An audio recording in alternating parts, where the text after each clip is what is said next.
놓치고 싶지 않은 나의 꿈, 나의 인생. 나폴레온 힐.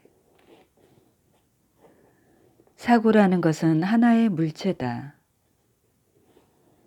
인간이 머릿속에서 생각하거나 느끼는 것은 분자, 부피, 무게, 그리고 에너지를 지닌 물체다. 지금까지 사고에 대한 개념은 근본적으로 잘못되어 있었다. 사고는 결코 추상적이거나 형이상학적인 것이 아니다. 그러므로 이 사고가 인내력 또는 불타오르는 소망과 융합하여 성공을 향해 그 활동을 개시할 때 강렬한 에너지를 가진 물체로서 그 성질을 발휘하기 시작한다. 수년 전 에드윈 C. 번즈는 인생의 위대한 진리를 발견했다. 인간은 진지하게 생각함으로써 풍요로워질 수 있다 라는 것이 바로 그것이다. 그러나 그는 그것을 곧바로 실증하지는 못했다. 그는 훗날 위대한 발명가 에디슨과 공동 사업을 하면서 점차 이 진리를 증명해 갔다. 번즈가 에디슨과 공동 사업을 꿈꾸고 있을 때 이미 그의 마음속에는 에디슨과 함께 일을 하고 싶다는 결정적인 마음가짐이 형성되어 있었다. 여기에서 번즈가 어떻게 그 소망을 달성했는가를 관찰해 보면 자신에게 도움이 되는 그 무엇을 포착하게 될 것이다. 번즈는 에디슨과 함께 일을 해보고 싶다라는 소망을 가졌을 때 당장 그렇게 되기 위해서 무엇부터 해야 할 것인가 판단을 내리지 못했다. 그뿐만 아니라 그는 두 가지 커다란 문제를 가지고 있었다. 하나는 아직까지 에디슨을 한 번도 만난 적이 없다는 것이고 또 하나는 에디슨 연구소가 있는 뉴저지주의 이스트 오렌지까지 가는 기차표를 살 돈이 없었다는 것이었다. 이것만으로도 대부분의 사람들은 낙담했을 것이다. 그러나 에드윈 씨 번지의 소망은 누구보다 강렬했다.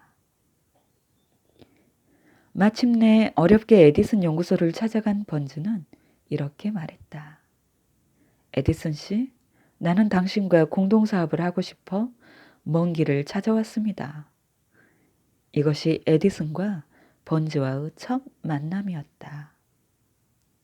훗날 에디슨은 이때를 다음과 같이 회상했다. 번즈가 처음 내 앞에 나타났을 때 그는 길에서 흔히 보는 떠돌이 불황자의 모습이었습니다.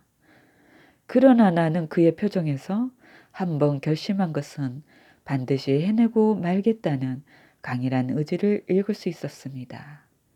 그 후 그와 공동으로 사업을 시작하고부터 알게 된 사실이지만 번즈는 이루고자 하는 것이 있으면 그 소망에 자신의 모든 것을 걸었으며 최후에는 반드시 승리를 거두는 뛰어난 능력의 소유자였습니다. 오늘날 나는 그에게 기회를 주기로 마음먹었습니다. 그에게 성공할 때까지 그 신념을 관철시키려는 결의가 있다는 것을 확신했기 때문이었지요. 물론 그러한 나의 판단이 옳았습니다. 당시 번지의 행색은 에디슨 연구소에 어울리지 않았다. 그럼에도 불구하고 참 가치를 끌어낸 것은 그의 사고였다. 하지만 처음부터 번즈가 공동으로 사업을 하게 된 것은 아니었다. 처음에는 나에게 고용된 직원일 뿐이었다. 수개월이 지나도 번즈가 목표로 한 기회는 좀처럼 다가올 기색이 보이지 않았다. 그러나 에디슨과 동업을 하겠다는 그 굳은 결심에는 변함이 없었다. 심리학자의 분석에 의하면 사람은 마음속에 결의를 다지고 있으면 그 계획이 준비 단계에 있을 때부터 이미 그것이 용모에 나타난다고 한다. 그런 면에서 당시 번지의 용모는 이미 에디슨의 공동 경영자였다. 그의 결의는 더욱더 굳어져 목표를 달성할 기회가 올 때까지 마음의 준비를 완전히 갖추고 조용히 대기하고 있었던 것이다.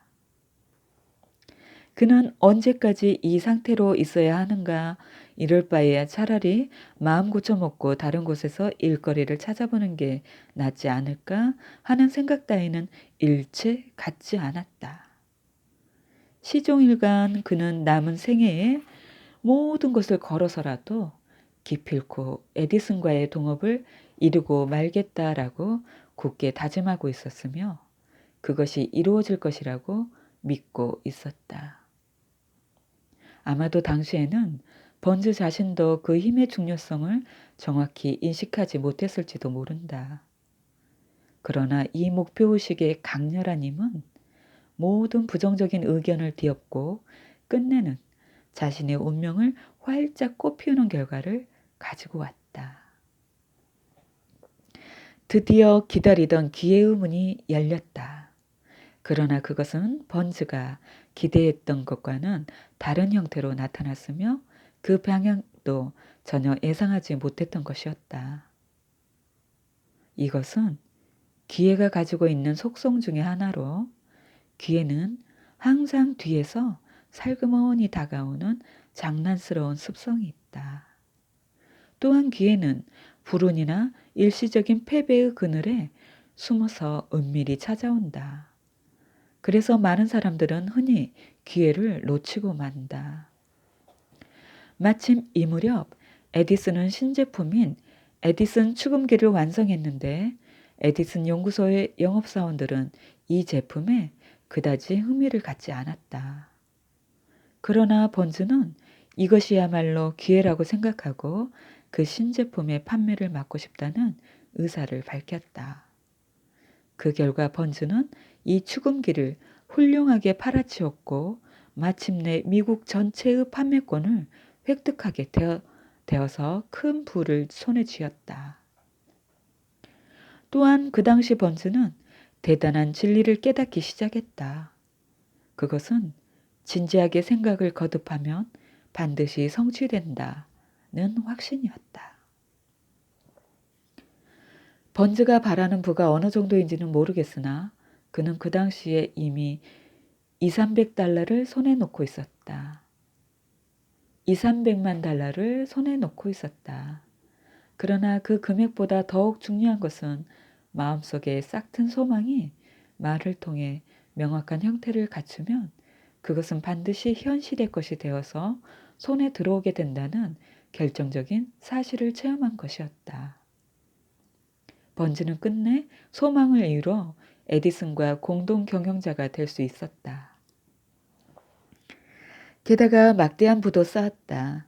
그가 출발 시에 가지고 있었던 것은 내가 바라는 것은 이것이다 라는 명확한 소망과 그 소망을 성취할 때까지 결코 마음을 돌이키지 않겠다라는 굳은 결의뿐이었다.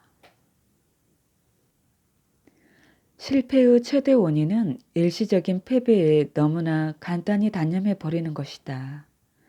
이것은 누구나 한두 번의 경험이 있지 않을까? 금광을 찾아 너도 나도 서부로 몰리던 골드러시 시대에 더비와 그의 숙부도 광맥을 찾겠다는 열기에 들떠서 서부로 떠났다. 그러나 숙부는 금괴보다 중요한 것은 사람의 마음속에 있다라는 진리를 모르고 있었기 때문에 크게 실패했다.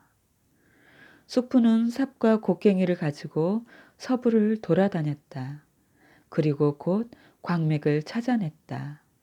그런데 금을 채굴하기 위한 기계와 장비가 필요해서 그는 잠시 광산을 폐쇄하고 머릴랜드주 윌리엄즈 파크의 고향으로 돌아갔다. 그리고 친척과 이웃에게서 자금을 빌려 필요한 것을 구입하고 다시 광산으로 돌아왔다. 더비와 숙부가 파낸 광석은 콜로라도주에서 가장 질이 좋다고 인정받았다. 그렇기 때문에 그들은 금방 빚을 갚을 수가 있었으나 큰 실패는 그 다음에 일어났다. 차감기로 파내려 가는 것만큼 그들의 꿈도 부풀어 갔으나 어느 날 갑자기 금광맥이 사라져 버린 것이다. 그들의 꿈은 허무하게 무너졌고 그곳에서 이제 한 조각의 금도 남아있지 않았다. 그래서 그들은 절망과 싸우면서 기도하는 마음으로 차근차근 차감기로 파내려 갔다. 그러나 결국 모든 것이 물거품으로 돌아가 버린 것을 인정해야만 했다. 그들은 채굴 설비를 몽땅 싼값으로 고물상에게 팔아치우고 고향으로 돌아갔다. 그런데 그 설비를 산 고물상은 혹시나 하여 광산 기사를 데리고 가서 이 광산이 정말로 가망이 없는지 조사해 보았다. 그 결과 더비가 이 광산을 포기해야만 했던 원인이 나타났다. 그들은 단층에 관한 지식이 없었던 것이다. 조사를 맡은 광산기사의 계산에 의하면 금광맥은 더비와 쑥부가 채굴을 단념한 지층으로부터 1m 아래에 나타나게 되어 있었다. 그리고 실제로 그 지층에서 금광맥이 재발견되었다. 고물상은 이 광맥에서 몇백만 달러어치의 금광석을 파냈다.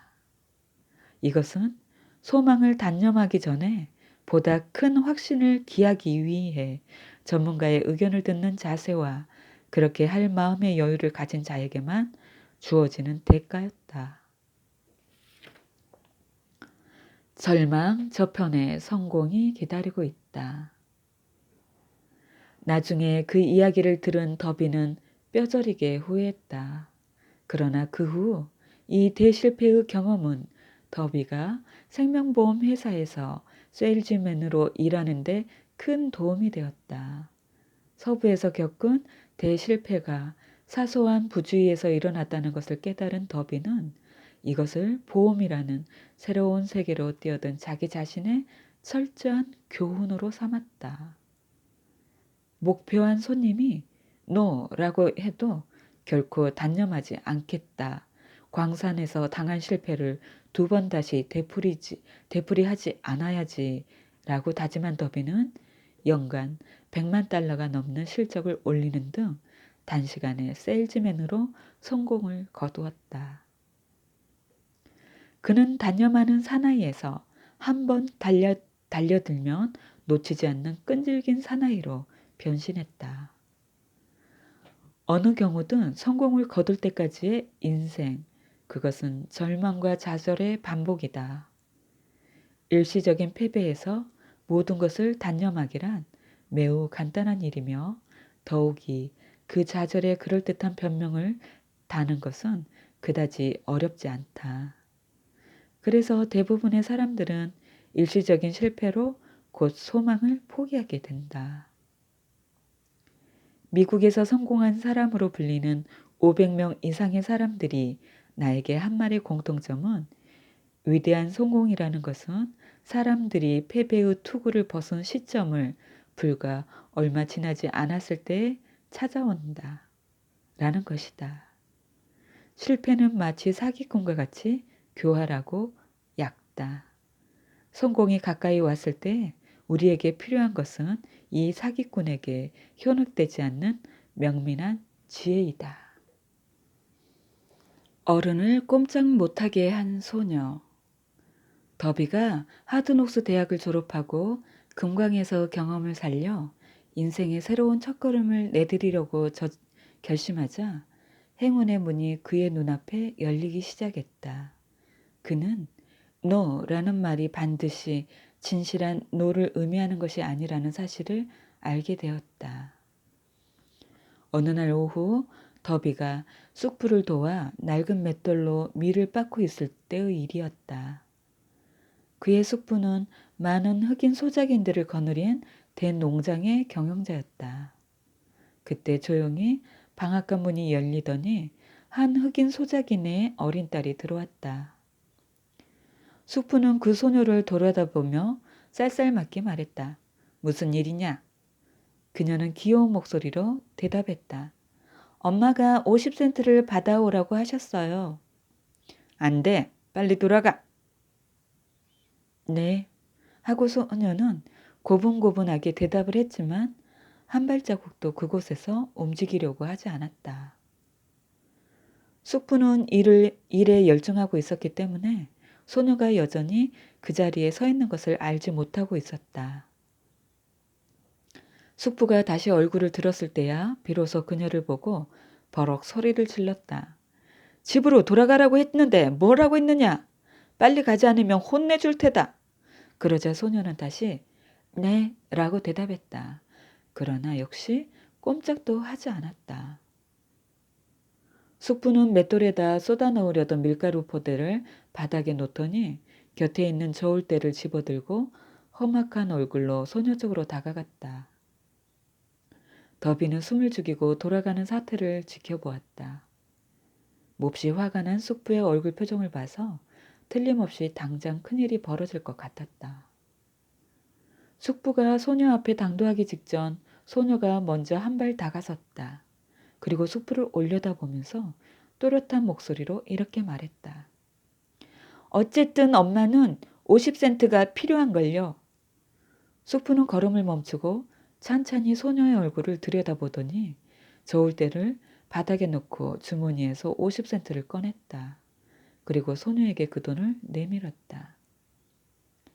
돈을 받자 소녀는 방금 싸워서 이긴 상대의 눈을 응시한 채 천천히 문 쪽으로 뒷걸음질쳐 갔다. 소녀가 방앗간에서 나가버리자 숙부는 상자 위에 걸터앉아 그대로 10분 이상이나 창밖의 허공을 바라보았다. 숙부는 공포에 가까운 기분으로 방금 체험한 일을 생각하고 있었던 것이다. 더비도 생각이 잠겼다. 어린 흑인 소녀가 백인 어른을 완전히 압도해버리는 것을 본 것은 이번이 처음이었다. 도대체 그녀는 어떻게 이런 일을 해낼 수 있었을까? 여러 가지 의문이 차례로 더비의 머릿속을 스쳐 지나갔다. 그러나 그 해답을 발견한 것은 그 후 몇 년이 지난 다음 내가 이 사건에 대한 이야기를 다시 들었을 때였다. 우연히도 나는 이 경험담을 이전에 더비의 숙부가 밀을 받고 있던 그 낡은 방앗간에서 들었다. 부정 뒤에 긍정이 있다. 곰팡내 나는 낡은 방앗간 안에서 꼼짝 않고 선 채 더비는 자신의 눈으로 보았던 그 불가사의한 일들을 곰곰이 생각하고 있었다. 도대체 어떻게 된 일이었을까? 경로한 숙부를 그처럼 완벽하게 압도하다니 얼마나 무서운 아이인가. 더비의 이 의문에 대한 해답은 이 책 어딘가에서 완전한 모양으로 상세히 설명되어 있으므로 꼭 찾아내기를 바란다. 그리고 그 작은 소녀가 우연히 발휘했던 불가사의한 힘을 몸에 지니도록 활용했으면 한다. 냉정하게 한 번 더 이 사건의 본질을 분석해보면 도대체 어떤 불가사의한 힘으로 그 소녀가 그 자리를 모면했는지 알게 될 것이다. 어쨌든 이 책의 곳곳에는 당신의 직감력을 길러 모든 장애를 물리칠 수 있는 힘을 발휘하는 방법이 잠재해 있다. 그 수수께끼는 제1단계에서 해명되거나 혹은 다른 단계에서 갑자기 당신의 머릿속에 번뜩일지도 모른다. 또한 하나의 아이디어로 발견될지도 모르며 혹은 목표와 계획으로 체계적인 형태를 취하고 있을지도 모른다. 아무튼 그 번뜩임이 당신 눈앞에 나타났을 때 당신은 과거의 패배와 좌절의 경험을 새롭게 활용할 수 있을 것이다. 어린 흑인 소녀가 무심히 사용한 그 불가사의한 힘의 수수께끼에 대한 이야기가 끝났을 때 더비는 생명보험의 영업사원으로 활약해온 과거의 인생을 되돌아보고 그 소녀가 그에게 가르쳐준 것에 대해 이렇게 말했다. 나는 이제 틀렸구나 하고 생각되는 경우가 있으면 항상 이 낡은 방앗간에서 큰 눈으로 도전적으로 반짝이며 서 있던 그 소녀의 모습을 회상하기로 했지요. 그리고 어떻게 하든 이 세일즈는 관절해야 한다고 나 자신에게 타일렀습니다. 생각해보면 세일즈의 성공은 반드시 목표한 손님이 한번 노라고 말한 뒤에 있었어요. 또 더비는 금광에서 실패에 대해서도 솔직히 자신의 과오를 시인하고 이렇게 말했다. 금광에서 얻은 경험은 그 모습과 형태는 달랐지만 나에게 행복으로 가는 이정표였습니다. 그 실패 덕분에 나는 어떤 곤란이 닥치더라도 처음 결심한 대로 밀고 나가면 반드시 관철할 수 있다는 것을 배웠으니까요. 더비의 체험은 매우 흔한 것처럼 생각할 수 있으나 실은 그 안에 그의 인생을 바꾸어 버리는 중요한 비밀이 감추어져 있어서 그에게는 생명만큼 소중한 것이었다. 이 두 가지 체험을 분석하여 그 안에 감추어져 있는 비밀을 해명할 수 있었기 때문에 그는 위대한 성공을 거둘 수 있었던 것이다. 중요한 것은 긍정적인 사고 방식이다. 자기의 실패 원인을 규명하여 성공의 열쇠를 발견할 수 없는 사람들이 있다. 그들은 어떻게 하면 실패의 경험을 살려 기회를 잡는 능력을 기를 수 있을까? 이 문제에 대한 해답은 이 책을 읽는 동안 목표 또는 계획의 형태로 당신 마음속에서 꿈틀거릴 것이 틀림없다. 성공을 손에 넣기 위해 필요한 것은 단 한 가지, 긍정적인 사고 방식이다. 이 책에 소개되어 있는 것은 이 긍정적인 사고 방식을 만들어내기 위한 능력을 개발하는 방법이다.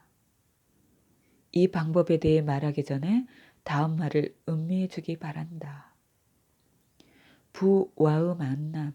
그것은 너무나 갑작스럽게 나타나므로 보통 사람들은 자기가 가난했던 시절에는 대체 그것이 어디에 숨어 있었는지 알 수가 없다. 이 말에는 놀라운 의미가 포함되어 있다. 그 중에서도 중요한 것은 진심으로 부를 원하는 자만이 부를 손에 넣을 수 있다라는 격언과 맞추어 생각해 볼 때 한층 더 의미심장하게 이해할 수 있을 것이다. 당신이 부를 손에 넣겠다고 절실히 바라고 원할 때 그 소망은 먼저 당신의 마음속에서 싹트고 점점 성장하는 것을 느낄 수 있다. 부호라고 불리는 사람들도 당신과 마찬가지로 처음에는 부자가 되고 싶다는 소망에서부터 출발했다. 만약 당신이 이 성공 철학을 이해하고 이것을 자기 자신을 위해 활용할 수 있다면 당신 생활은 모든 면에서 발전할 것이다. 또한 당신이 마음에서 감지하는 것은 무엇이든 현실이 된다는 확신이 생길 것이다. 당신이 불을 손에 넣겠다고 절실히 바라고 원할 때 그 소망은 먼저 당신의 마음속에 싹트고 점점 성장하는 것을 느낄 수 있다. 부호라고 불리는 사람들도 당신과 마찬가지로 처음에는 부자가 되고 싶다는 소망에서부터 출발했다. 만약 당신이 이 성공 철학을 이해하고 이것을 자기 자신을 위해 활용할 수 있다면 당신의 생활은 모든 면에서 발전할 것이다. 또한 당신이 마음에서 감지하는 것은 무엇이든 현실이 된다는 확신이 생길 것이다. 이것은 결코 불가능한 일이 아니다. 인류의 최대 약점은 불가능이라는 말에 너무나 익숙해져 있다는 것이다. 사람이 절대로 변하지 못하는 숙명에 묶여 있다든가 제 아무리 초인적인 인간이라도 반드시 한계가 있다는 상식을 간단히 인식하는 것은 매우 위험하다. 이와 같은 태만한 상식을 개조하여 불가능을 가능으로 만들어 숙명을 극복하고 그 한계를 타파해야 한다. 성공을 믿는 사람만이 성공할 수 있다. 가령 조금이라도 마음 한구석에 실패를 허용한다면 그 사람에게는 틀림없이 실패가 찾아올 것이다. 이 책의 목적은 실패 공포증에 사로잡혀 있는 사람들의 마음을 자신의 가득 찬 성공의식으로 전환하는 데 있다. 그런데 모든 사람들에게서 볼 수 있는 또 한 가지 약점은 자기 편리한 대로 자기 주장이나 독선적인 고정관념으로 모든 것을 평가하거나 결정하는 태도다. 지금 자신이 가난이나 실패 또는 절망감에 사로잡혀 있다는 이유로 이 책을 읽어봤자 성공할 리가 없어 라고 믿는 사람이 있을지도 모른다. 이러한 사람에게서 한 중국인의 이야기를 들려주고 싶다. 미국에 유학을 온 그 중국인은 시카고 대학에서 공부하고 있었는데 어느 날 캠퍼스에서 하퍼 총장과 이야기를 나누게 되었다. 그때 총장은 미국인의 가장 큰 특징은 무엇이라고 생각하는가라는 질문을 했다. 그러자 그 젊은 중국인은 이렇게 대답했다. 제 생각엔 사물을 정면으로 보지 않는 시각인 것 같습니다. 이 말에 우리는 어떤 반론을 제기할 수 있을까? 많든 적든 사람은 누구나 편견을 가지고 있다. 그래서 자기 말에만 귀를 기울이고 자기 생각만이 정당하다고 규정 짓는 것은 위험하다. 그러나 사람들은 애석하게도 자기 자신의 관찰만이 올바르다고 믿고 있다. 이 사실은 결국 사람들은 서로가 정면으로 사물을 보고 있지 않다는 것을 말하고 있다. 왜냐하면 사람들은 각각 자기 자신의 특성을 지니고 있기 때문이다. 다시 말해서 사람들은 각자의 껍질 속에 틀어박혀 있다.